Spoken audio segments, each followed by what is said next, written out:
Mga paguran kan nakaaging aldaw, ipigpapasalamat kan pirang paraoma sa Milaor, Camarines Sur. Alagad kulang man daag giraray para sa liwat na pagtanom nin paroy.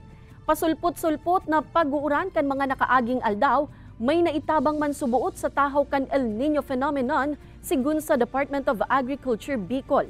Ang detalye, aramunta sa pagtutok live ni Jessica Calinog. Jessica?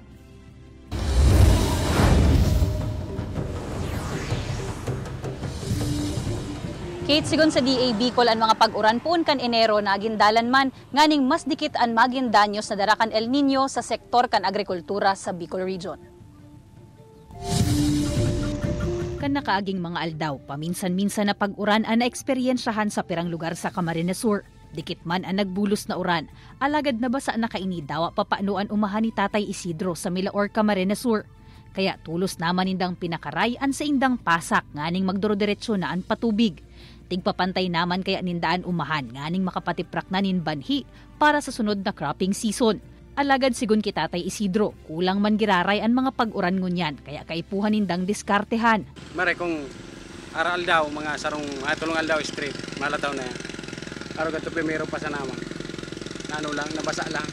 Sa Marso 16 na puon kan wet season cropping sigun sa Department of Agriculture Bicol. Basado sa forecast rainfall analysis kan Pag-asa na pigbabasehan kan DA Bicol. Ngunya na Marso, 45.7% ang piga-antisiparan na pag-uran sa Camarines Sur, 56.9% sa Abril, 60.4% sa Mayo. Asin pag-abot nin Hunyo, 91.7% na unexpected rainfall. Siyempre, kailangan ng moisture ng lupa and then ang palay ay nagtatribe siya sa rainfall na 100 mm.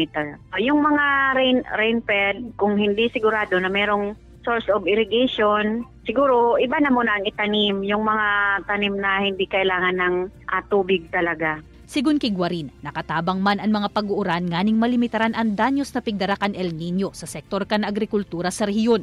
Sa initial na assessment kan ahensya, ang banwaanin kawayan sa Masbate ang labing nadanyaran kaini kung sa nasa 730 na paraoma asin 1,120 hectares na umahan ang naapektaran.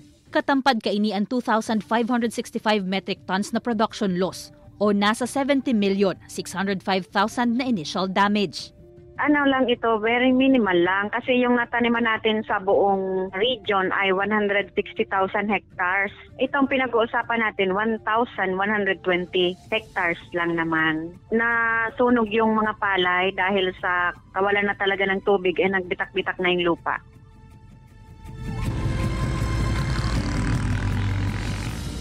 Apura sa Masbate, Kate, igwa pa man ni reported damages sa iba pang mga probinsya sa Bicol Region. Alagad, for validation pa inikan DA Bicol. Igwa man, Kate, nin cases sa ibang lugar siring na sanakan Camarines Norte kung saan may pirang mga paraoma or may ibang areas na lubog sa baha kaya di man nakatanom ang mga paraoma kan nakaaging cropping season. But sabihin kay ini unpredictable talaga an sa tuyang panahon. Kaya nabiso nga ni Kate kan DA Bicol pakatanom tulos nang mag-file nin crop insurance an mga paraoma asin kung may damages man tulos ining i-report sa pinakaharaning Agriculture Office tanganing magiyahan sa dapat na sunod na gigibuhon.